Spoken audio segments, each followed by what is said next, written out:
If you're really interested to know how you can register yourself in a chartered accountancy course, so this video is completely for you. So before moving further, you should know that there is a body which conducts the examination and give you a certificate once you clear the exams. So the body name is ICAI, Institute of Chartered Accountant of India. So obviously you need to register yourself with this body. So in order to be a CA, you need to clear the 3 levels of exams. So the first level is CA Foundation.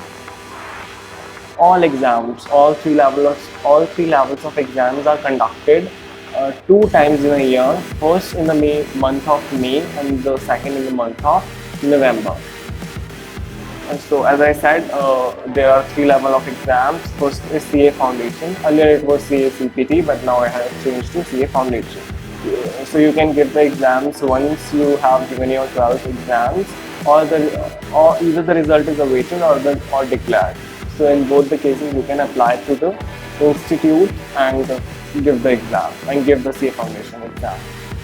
So CA Foundation exams constitute of 4 papers, and you have to give 4 papers at a time. There is no such option, and you have to score at least 40 marks in each paper. In aggregate, you have to also score 50%. So likewise in 4 subjects, you have to score at least 40 marks. If you score less than 40, you won't be clear in any subject. And also when it comes to your total, means the sum of 4 exams, it should be more than 50%. So if it is a 400, so as it is a 400 paper, so you should score at least 200 or more than that. So once you clear your CA Foundation, then you are promoted to the next level, which is CA Intermediate. Again, you need to register yourself by paying some amount of fee, but there is a condition that the registration date, the date on which you do your registration, and the date on which you give your exam shall have at least a gap of 9 months. So both these dates should have a period of 9 months. So like if you do your registration in February, because in February generally the result is announced, so then you will be able to give your attempt in November, because after taking 9 months from February, November is the time in which we can give, not before that. So talking about the number of papers and intermediate level, so it has 8 number of papers. So but here is an option with you. You can give 4 papers at one time if you want to. Otherwise, you can give 8 papers at a time. So the 4 paper. So paper number 1 to 4 it is called group 1, and the paper number 5 to 8 means remaining 4 papers is called group number 2. So if you want to give group 1 or group 2, whichever you want to give, or if you want to give both groups, you can give.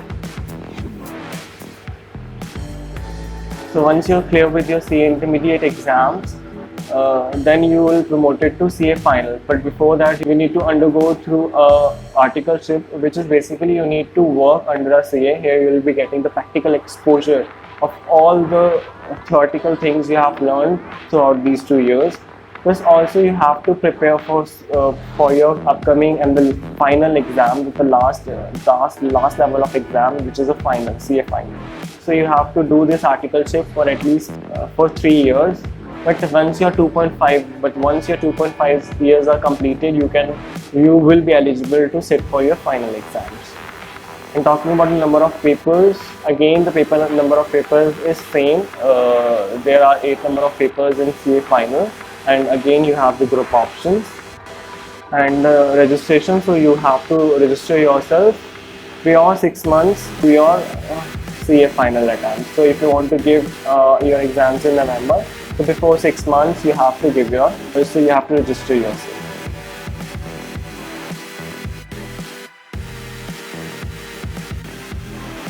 If you score 60 plus marks in any subject, means in any of the levels I just discussed before, if you scored 60 plus marks, then you can claim exemption, where if in case you do not clear because you do not fulfill any of the 2 conditions I mentioned, either you didn't score either you haven't scored 40 plus marks in any subject, or your aggregate is not coming up to 50% of your total marks, then in case when you will be writing for your when you will be writing the same exam for the next time, you do not need to write for the exams in which you have scored 60 plus marks. So this is the importance of 60 plus marks, which is we call exemption. So we're talking about the subjects. What are the subjects they have at each level? So I have enclosed the PDF in the description box. You can check it out there. You can also check out the fee structure. Is it affordable to you or not? Obviously, you should go with that if you want to do. If you are getting your name in regular college, then do that. Obviously, it is a good exposure. It will be a good exposure to you. And the next thing is, if you're not getting it, or if you're not interested in regular college, then definitely go with open. You need not to go to college regularly there, so you will be easily handle your studies in college.